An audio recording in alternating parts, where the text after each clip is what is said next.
Okay, this is kind of going to be a meta episode because I'm talking about somebody else's content that they're putting out.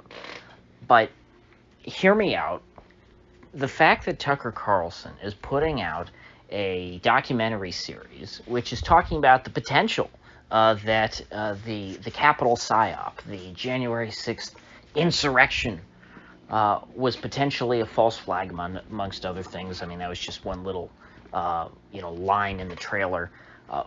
But the fact that term is even being allowed into a documentary that is being hosted by the 8 p.m. primetime host on Fox News, of all places, is a real white pill, because it shows that our country's making progress, okay? Just a few years ago, just a couple years ago, Fox News would have been the most pro-intelligence agency, pro-regime, anti-idea of of a false flag, anti-idea that the spooks could ever do anything wrong. They were the ultimate bootlickers. They were the people who lapped up what Colin Powell said about weapons of mass destruction back in '03. The 8 p.m. host of Fox News before Tucker was Bill O'Reilly. Let that sink in, okay? This is Bill O'Reilly's replacement, producing a documentary talking about topics, the potential that that the intelligence community in this country, FBI, CIA, all the other alphabet agencies, what have you, conspired to try and frame the average American as a domestic terrorist in order to launch a domestic war on terrorism, which, Tucker explicitly talks about in this trailer. I mean, these are the kinds of things that you would only hear about if you were a fan of somebody like, Jason Burmis or Alex Jones or Luke Rudkowski, the old, the old 9/11 truth crowd. Those were the kinds of people, really, who were willing to talk about this kind of stuff. But I think that the January 6th thing was so blatant, and it implicated now so many people across this country that it's impossible, even for the most pro-regime Republicans.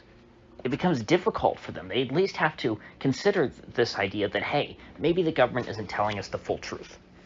Because when the government comes out and says, hey, all those Muslims across the world, they hate you and they want you dead, and we got to go after them, and you need to write us a blank check, you need to give us unlimited money so that we can go do that, and we're going to create this massive national security state which is there to protect you from the muzzies. Muzzies, they're kind of they're foreign people, obviously, for the most part. There's very few Muslims in the United States. People didn't really know much about their religion. They speak a funny language, most of them, although obviously a lot of them speak English. But those that do speak English, a lot of them speak with a funny accent. And so it was a lot easier for the regime to demonize a big group of people like that and say, hey, we need this war on terror because Muslims are scary. But it's a lot harder for the regime to say, hey, we need to have this big war on terror, we need lots of money, and we need lots of power over you. We need to violate your civil liberties to protect you from rednecks. Because the people who typically are the biggest supporters of the national security state are rednecks. And so if the core audience, the core the core supporters, the base for the national security state in America is told, hey, you're the new enemy, that's going to make a few people scratch their heads, because it's hard to support a war on terrorism when you're the terrorist. And so that's why I think this this documentary series that Tucker's putting out, which prominently features Darren Beatty.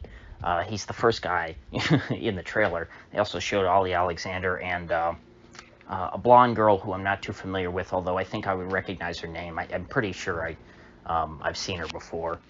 It's actually the blonde girl who uses the term false flag, which is now trending on Twitter. Which, anytime I see the term false flag trending on Twitter, I go, yes, yes, talk about it, whatever it's about, although unless it's something stupid. There are, over the years, there have been some pretty dumb cases where people went, false flag, where that wasn't necessarily the case. Not all flags are false, but some of them are. And it's important to question and expose the ones that are false. And if the Fox News audience has a big red pill like this injected directly into their veins, if they have what is essentially, I mean, to me, I know this is going to be a bold statement, but don't tune me out yet. To me, I think this could shape up to be the 2020s equivalent of loose change. I think this could be our generation's loose change. And I don't say that because, I'm trying to kiss Tucker's ass. I'm not saying that. What I'm saying is because he's so prominent, because he has the ability to trumpet this to his audience and to the Fox News audience, which is a big chunk of the country, and especially, as far as people on the right are concerned, if you think about folks who watch Fox News, older Republican voters, for the most part, that older generation, those are the people who were the strongest supporters in the country of the original war on terror. And if you could get that crowd of people in America to digest something in the vein of loose change, and when I say that in the vein of loose change, I mean like the attitude of it.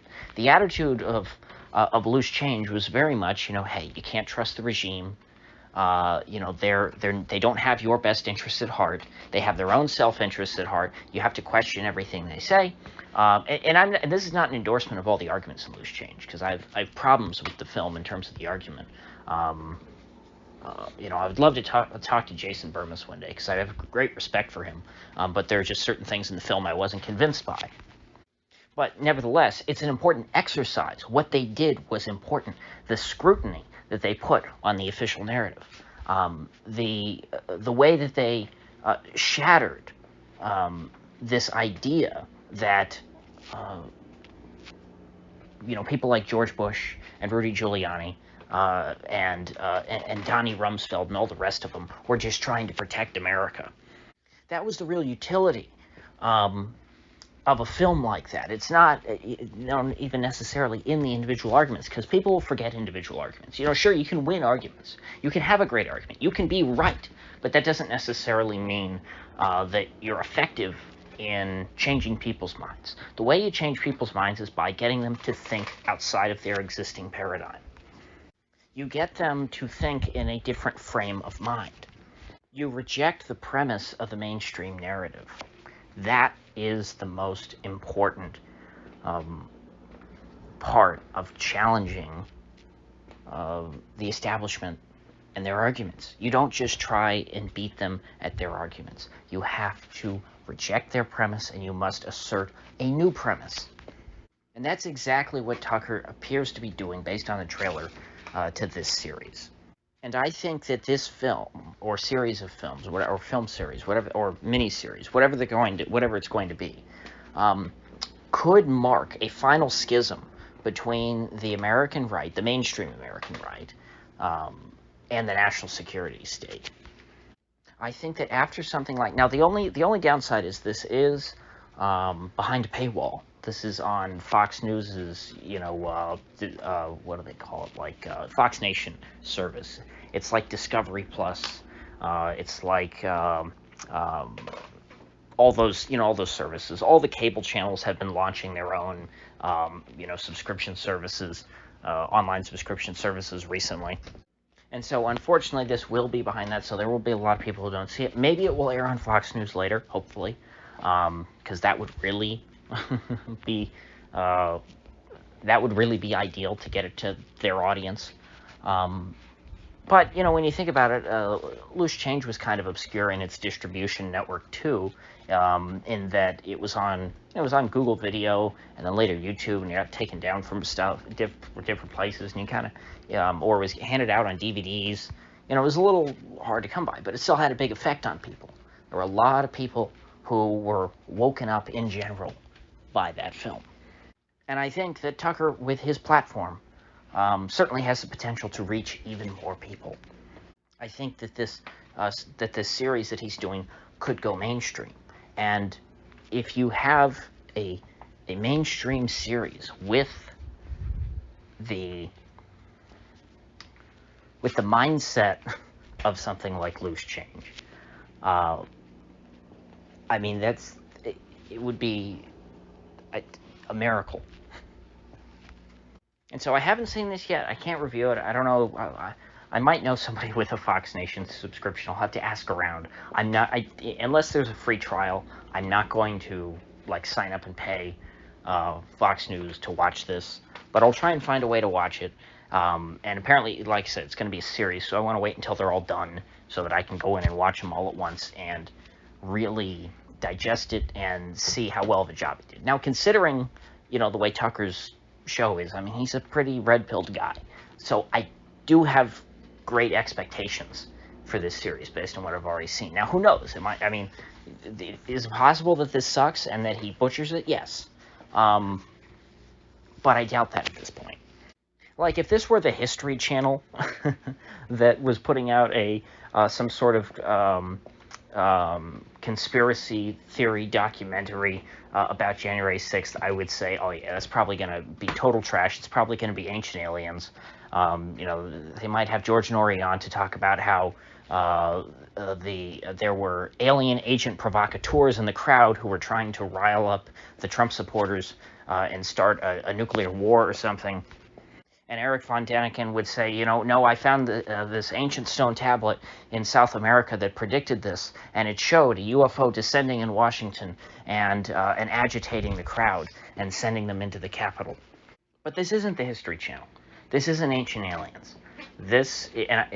Don't get me wrong, Ancient Aliens is a lot of fun. I enjoy watching it. I watched the pilot episode of Ancient Aliens. Great entertainment. But it's not. That's not what you want for this sort of thing. You want a serious look at what may or may not have happened and transpired on that day. So with that said, I will keep my eye on this, and I will see you folks back here tomorrow.